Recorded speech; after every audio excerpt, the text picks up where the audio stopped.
नमस्कार साथियों, एक बार पुनः आपका साइकोलॉजी की क्लास में स्वागत है। देखिए, हम पढ़ रहे थे मनोविज्ञान विषय में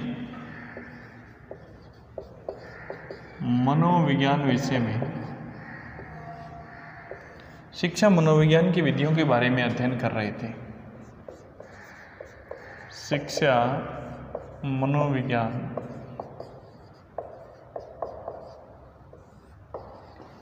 की शिक्षण विधियों के बारे में अध्ययन कर रहे थे।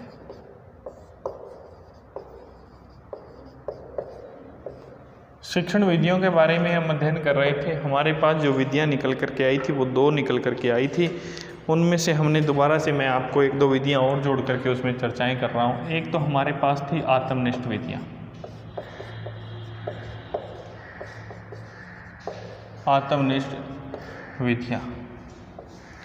दूसरी हमारे सामने जो थी वो थी वस्तुनिष्ठ विधियां।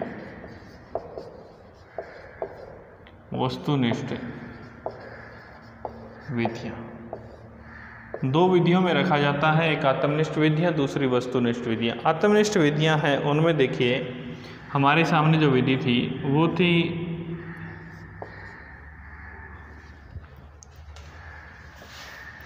अंतःदर्शन विधि।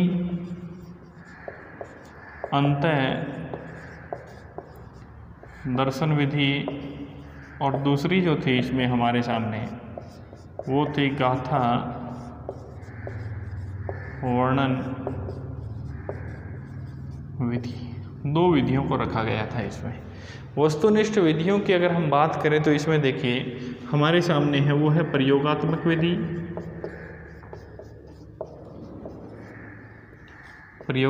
विधि। उसके बाद में हमारे सामने प्रयोगात्मक विधि बाद में हम चर्चा करें तो हमारे सामने है बहिर्दर्शन विधि।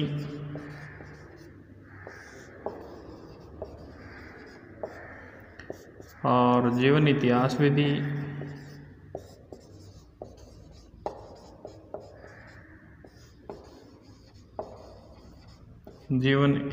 विधि। उसके बाद में हम चर्चा करें तो हमारे सामने आती है मनोविश्लेषणात्मक विधि।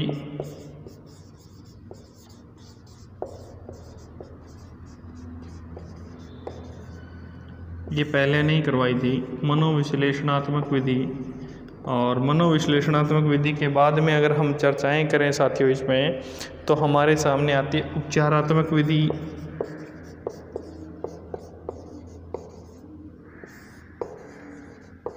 उपचारात्मक विधि के बाद में हम देखें तो विकासात्मक विधि।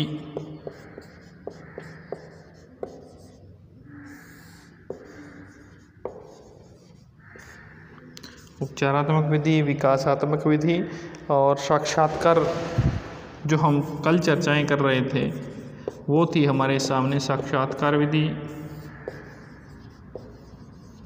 और एक अंतिम थी हमारे सामने सर्वेक्षण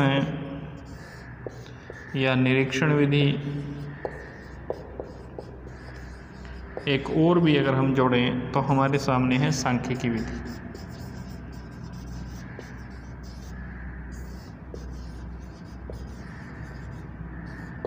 ये विधियां मुख्य रूप से इसमें शामिल की जाती हैं। इन दोनों विधियों के बारे में हमने चर्चाएं कर ली थी साथियों। आत्मनिष्ठ जो विधियां हैं उन विधियों को हम मनोवैज्ञानिक विधि कहते हैं। उन विधियों को हम मनोवैज्ञानिक विधियां कहते हैं। और जो हमारे सामने वस्तुनिष्ठ विधियां हैं इन्हें हम कहते हैं अमनोवैज्ञानिक विधियां। जो आत्मनिष्ठ विधियां हैं उन्हें हम कहते हैं अमनोवैज्ञानिक विधियां। और जो वस्तुनिष्ठ हैं उन्हें हम दूसरा नाम जो देते हैं वो देते हैं मनोवैज्ञानिक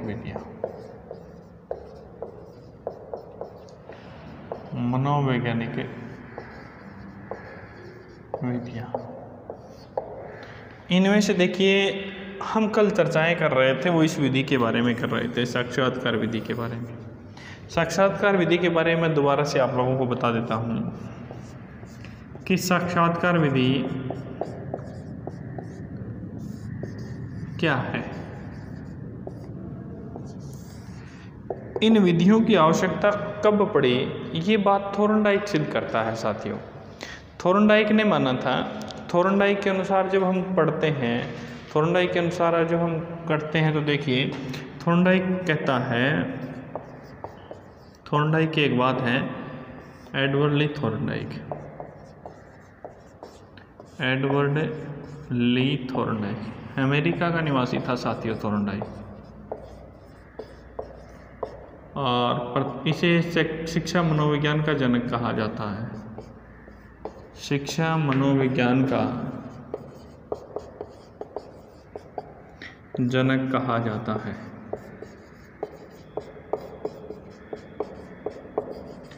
अब क्या किया थोर्नडाइक जो था, उन्होंने शिक्षा के क्षेत्र में सबसे ज़्यादा जो कार्य करने का जो कार्य किया शैक्षिक क्षेत्र में, ये जो रूसो की एमिल नाम की एक पुस्तक थी साथियों, आप लोगों को याद होगा कि रूसो एक वैज्ञानिक थे, दार्शनिक जिन्हें माना जाता है।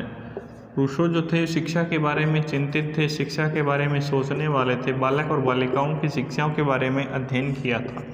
इन्होंने बालकों की शिक्षा, बालक के बारे में और बालिकाओं के बारे में, बालक और बालिकाओं दोनों की जो शिक्षा है उनके बारे में रूसो ने अध्ययन किया था, और उनकी शिक्षा का जो प्रभाव, उनकी एक पुस्तक थी जिसका नाम था एमिल, पुस्तक का नाम था दोस्तों एमिल, और इसी एमिल का जो प्रभाव था वो थोर्नडाइक पे पड़ा था। ये बात मैंने आपको पहले बता दी, और ये इसका प्रभाव थोर्नडाइक पे पड़ा था। और इस पुस्तक में मुख्यतः 3 विचार थे साथियों, 3 विचार थे जो कि सर्वोसर्वा थे। इन 3 विचारों को आज भी कहीं ना कहीं लागू किया जाता है। 3 विचारों में पहला विचार था, देखिए कि जो प्राथमिक एजुकेशन की हम बात करते हैं, प्राथमिक एजुकेशन है वो बालक और बालिकाओं को साथ में दी जानी चाहिए। ये पहला विचार था रूसो का, उन्होंने अपनी पुस्तक एमिल में उन्होंने लिखा था। उसके बाद में दूसरा उनका विचार था कि जो माध्यमिक स्तर की जो एजुकेशन है, उस एजुकेशन में बच्चे नादानी की अवस्था में होते हैं, उनमें किशोरावस्था प्रबल स्वरूप में होती है, तो उस अवस्था में उन बच्चों को अलग अलग कक्षाओं में शिक्षा दी जानी चाहिए। तीसरी बात इन्होंने कही थी कि जो सीनियर सेकेंडरी, ये हायर एजुकेशन के जो बच्चे हैं, उनको वापस फिर पुनः बालक बालिकाओं की जो शिक्षा के संदर्भ में रखते हैं, तो उनको वापस एकजुट कर देना चाहिए। ये विचार जो थे वो एमिल के थे, एमिल पुस्तक के थे जो रूसो के द्वारा लिखी गई थी। अब साथियों दूसरी बात इनकी ये थी कि ये तो पहली बात रूसो के, मैंने कहा कि 3 विचारों से आप लोग भी अच्छे तरीके से इनको जानते हो। देखिए पहला तो विचार था कि बालक बालिकाओं की शिक्षाओं के बारे में, बालक बालिकाओं को शिक्षा लैंगिक आधार पर देनी चाहिए, पहला विचार। अगर हम इनको देखें, और इसी विचार में क्या था, पहले से 5वीं कक्षा तक की जो शिक्षा थी वो साथ साथ देनी थी, और यानी माध्यमिक स्तर की जो शिक्षा थी, माध्यमिक यानी हम कहें सीनियर सेकेंडरी की जो शिक्षा थी वो अलग अलग देनी थी। लेकिन जो हायर एजुकेशन थी, हायर एजुकेशन की हम बात करें तो वो फिर उनको साथ साथ देनी चाहिए थी। अब वो हायर एजुकेशन भी साथ साथ देनी चाहिए थी, इसका मतलब था इन तीनों में भी कहीं ना कहीं अलग अलग चीज़ें दृष्टिगोचरित होती हैं। पहली जो एजुकेशन की बात की हमने, पहली से 5वीं कक्षा यानी प्राथमिक एजुकेशन की हमने बात की, यहाँ पे प्राथमिक शिक्षा की यहाँ जो हमने बात की वो इसलिए कि क्योंकि इन कक्षाओं में बच्चे होते हैं वो नादानी की अवस्थाओं में होते हैं, बाल्यावस्था तक इसमें रहते हैं, और जब इसमें बाल्यावस्था तक रहते हैं तो बालकों में इस अवस्था में वो लैंगिक गुण इतने ज़्यादा विकसित नहीं होते, जिनकी वजह से इनमें कोई डर नहीं रहता है। उसके बाद में जब लैंगिक गुण विकसित होते हैं, यानी ये हमने बताया दूसरा माध्यमिक स्तर की जो कक्षाओं की बात हमने की जिसमें लैंगिक गुण विकसित होते हैं। इसमें क्या करना चाहिए, जो बालक और बालिकाएं हैं उनको इस स्तर में अलग अलग स्वरूप में शिक्षाएं दी जानी चाहिए। और उसके बाद में हायर एजुकेशन की अगर हम बात करें तो हायर एजुकेशन में क्या है, इन दोनों को हायर एजुकेशन में भी इन दोनों यानी मैं बात करूं इसमें हायर एजुकेशन में भी जो किशोर और किशोरियां हैं वो अपनी किशोरावस्था है वो उनके प्रबल स्वरूप में रहती है हायर एजुकेशन में, और उन्हें इन चीज़ों के बारे में नॉलेज होना चाहिए क्योंकि लैंगिक विभिन्नता के बारे में वो इस समय जानने लगते हैं और उनमें जो संवेग हैं वो एक अलग रूप से प्रस्फुटित होते हैं ईसाइयों में। और जब अलग रूप से प्रस्फुटित होते हैं तो उसमें काम नाम का जो संवेग है वो अपनी एक अलग सी स्वरूप को लेकर के आगे बढ़ता है, और जब आगे बढ़ने के कारण उनके शरीर में परिवर्तन आता है, और जब शरीर में वो अलग सा परिवर्तन आता है उसी कारण से रूसो ने इसको प्रभावित होकर के, ये था पहला विचार साथियों। दूसरा जो विचार था वो ये था, इनको ध्यान से समझना, दूसरा जो विचार था वो ये था, देखिए साथियों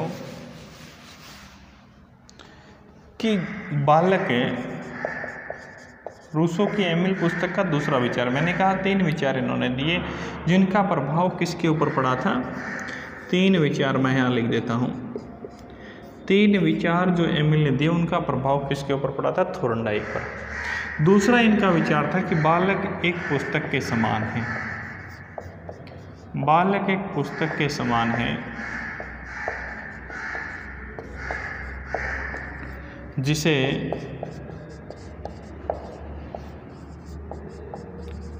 आद्योपांत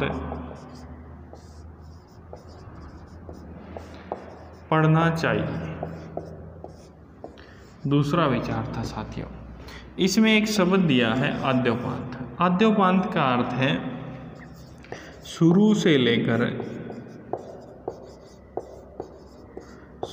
लेकर अंत तक, ये इसका विचार है। इन्होंने कहा कि बालक एक पुस्तक के समान है जिसे आद्योपांत पढ़ना चाहिए। आद्योपांत का मतलब है कि शुरू से लेकर के अंत तक बालक को पढ़ना चाहिए। अब किसके समान है बालक, बालक पुस्तक के समान है कि जैसे हम किसी सफलता के लिए कोई पुस्तक लेते हैं, और जो पुस्तक लेते हैं वो पुस्तक मान के चलिए हमने एक अच्छी से अच्छी पुस्तक ले ली, बहुत महंगी पुस्तक ले ली, और उस पुस्तक को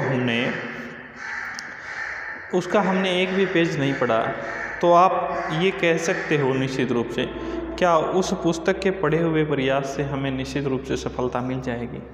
नहीं साथियों, ऐसा संभव नहीं है। हमें क्या करना है कि बालक पुस्तक के समान उस पुस्तक का एक एक पेज हमें पढ़ना पड़ेगा, तब जाकर के हमें निश्चित रूप से कहीं ना कहीं कोई ना कोई सफलता मिलेगी।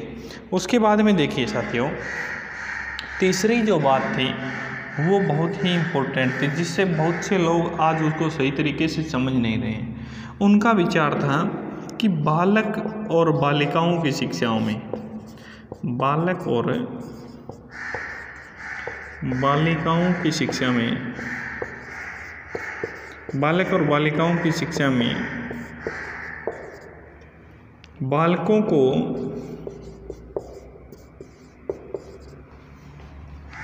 घर या चार दीवारी के बाहर की शिक्षा दी जानी चाहिए,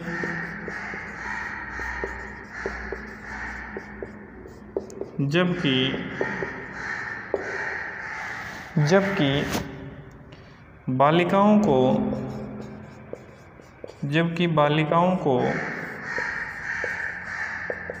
घर या चार दीवारी के अंदर की शिक्षा दी जानी चाहिए।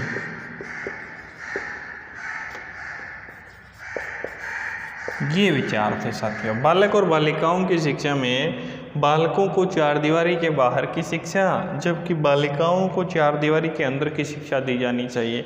ये भी रूसो की जो पुस्तक थी एमिल, उसका विचार था। अब इस बात से 70% लोगों असहमत हैं। अब असहमत होने का मतलब ये है क्योंकि ये बात सही तरीके से समझ में नहीं आ रही।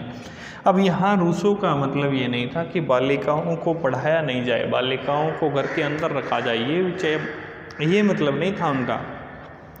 उनका मतलब था कि बालक जब पढ़ेंगे तो बालक को व्यावसायिक शिक्षा दी जानी चाहिए, अपने व्यवसाय से संबंधित शिक्षा दी जानी चाहिए, बालकों को रोजगारोन्मुख शिक्षा दी जानी चाहिए। वो घर से बाहर निकलेंगे तो रोजगार के प्रति उनके अवसर उचित रहेंगे।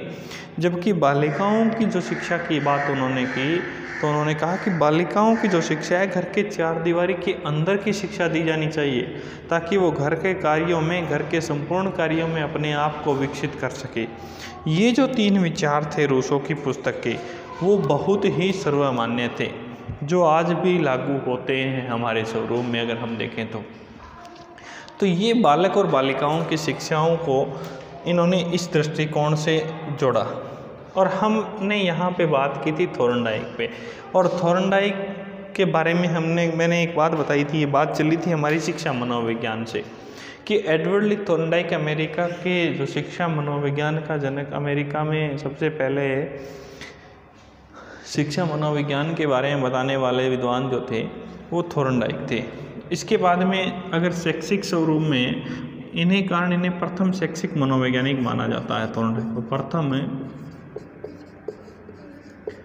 शैक्षिक मनोवैज्ञानिक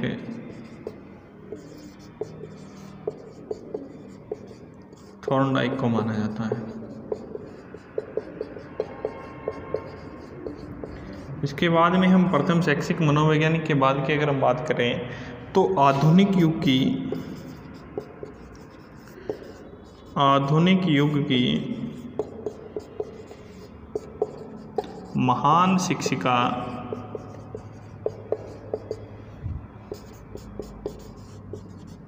मारिया मोंटेसरी को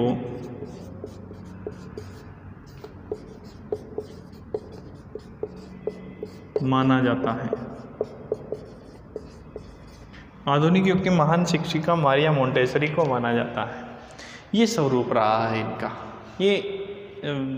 इनका था ये थोर्नडाइक का। लेकिन जो थोर्नडाइक की अहम बात जो थी, इम्पोर्टेंट बात थी, उसके ऊपर ध्यान दीजिए। हम बात कर रहे हैं शिक्षण विधियों पे, शिक्षा मनोविज्ञान की शिक्षण विधियों में। शिक्षण विधियों में देखिए साथियों,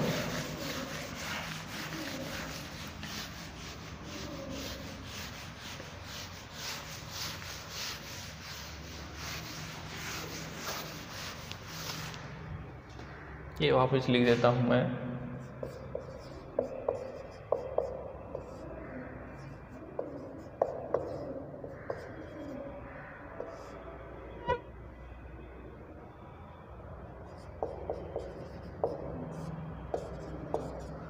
देखिए, हम बात कर रहे थे साक्षात्कार विधि की, और साक्षात्कार विधि से पहले हमने शिक्षण विधियों थोर्नडाइक की बात इसलिए शुरू की थी कि थोर्नडाइक का एक विचार था कि शिक्षा मनोविज्ञान किस पे आधारित है, कि मनोविज्ञान में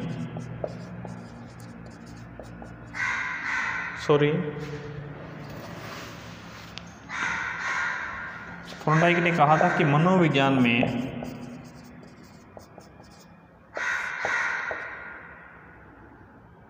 मनोविज्ञान के सिद्धांतों एवं शिक्षण विधियों का प्रयोग करना ही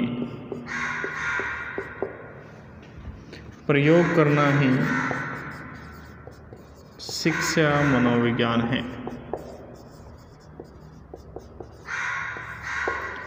प्रयोग करना ही शिक्षा मनोविज्ञान है। ये बात कहने वाले, ये बात मानने वाले थे एडवर्ड ली थोर्नडाइक। एडवर्ड ली थोर्नडाइक ने ये बात मानी थी। जिन्हें हम शैक्षिक मनोवैज्ञानिक कहते हैं।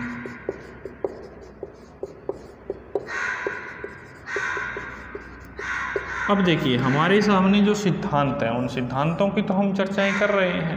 सिद्धांतों की चर्चाएं तो हम टॉपिक के अनुसार करेंगे साथियों, जबकि शिक्षण विधियों की हम चर्चाएं कर रहे हैं वो हम कर रहे हैं। और उन्हीं शिक्षण विधियों में हमारे सामने निकल करके जो शिक्षण विधि आती है उसका नाम है साक्षात्कार विधि। कौन सी विधि है? साक्षात्कार विधि, जिसके बारे में हम चर्चाएं कर रहे हैं। ये मैं साफ कर देता हूँ यहाँ पे। ये विधियाँ वैसे इनमें से सीधा एक क्वेश्चन तो सीधा ही पूछ लिया जाता है साथियों। एक क्वेश्चन तो इसमें से सीधा ही पूछ लिया कि निम्न में से कौन सी विधि मनोवैज्ञानिक विधि है और कौन सी विधि अमनोवैज्ञानिक विधि है। सीधा आत्मनिष्ठ वस्तुनिष्ठ में हमारे सामने थी साक्षात्कार विधि, जिसके बारे में हम कल भी चर्चाएं कर रहे थे। साक्षात्कार विधि, साक्षात्कार विधि के बारे में हम चर्चाएं करें तो साथियों हमारे सामने देखिए साक्षात्कार स्वरूप को अगर रखा जाता है तो साक्षात्कार विधि में क्या होता है, जैसे हमने कल भी चर्चाएं की थी कि साक्षात्कार किस रूप में रखा जाता है, किस तरीके से किया जाता है। तो मैं आप लोगों को बताऊं कि साक्षात्कार के बारे में हमने कल भी पढ़ा था कि साक्षात्कार को अंग्रेजी में कहते हैं इंटरव्यू। क्या कहते हैं? इंटरव्यू। इंटरव्यू में यानी इंटर का अर्थ है अंदर से और व्यू का अर्थ है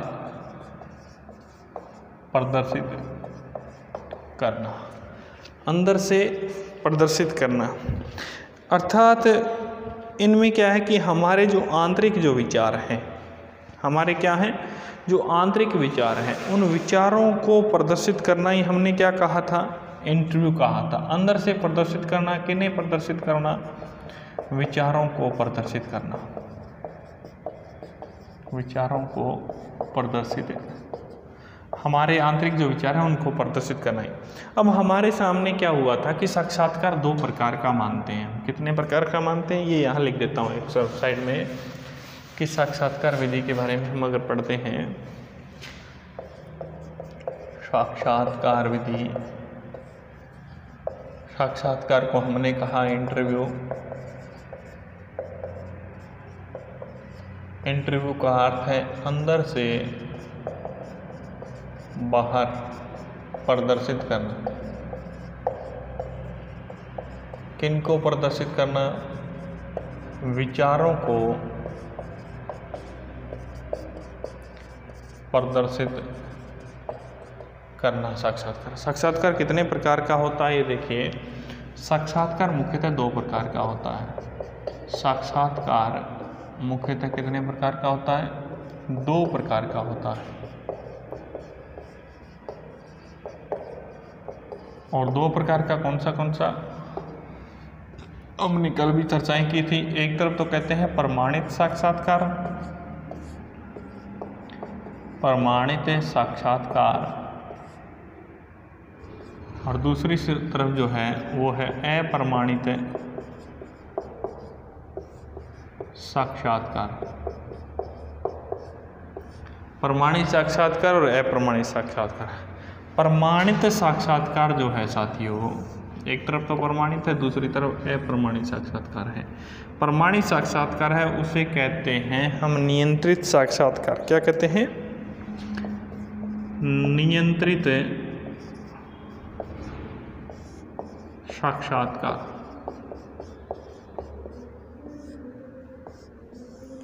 प्रमाणित साक्षात्कार को कहते हैं नियंत्रित साक्षात्कार। अप्रमाणित साक्षात्कार को कहते हैं अनियंत्रित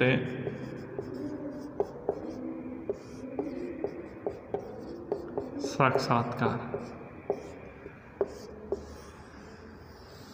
प्रमाणित साक्षात्कार को हम कहते हैं नियंत्रित साक्षात्कार और अप्रमाणित को हम कहते हैं अनियंत्रित साक्षात्कार। प्रमाणित तो हो गया हमारे पास नियंत्रित साक्षात्कार, अप्रमाणित हो गया अनियंत्रित साक्षात्कार। इसी कक्षाओं में, इसी रूम में हम इसी साक्षात्कार के ऊपर अगली क्लास में चर्चा करेंगे। बने रहिए हमारे YouTube चैनल के साथ। धन्यवाद साथियों।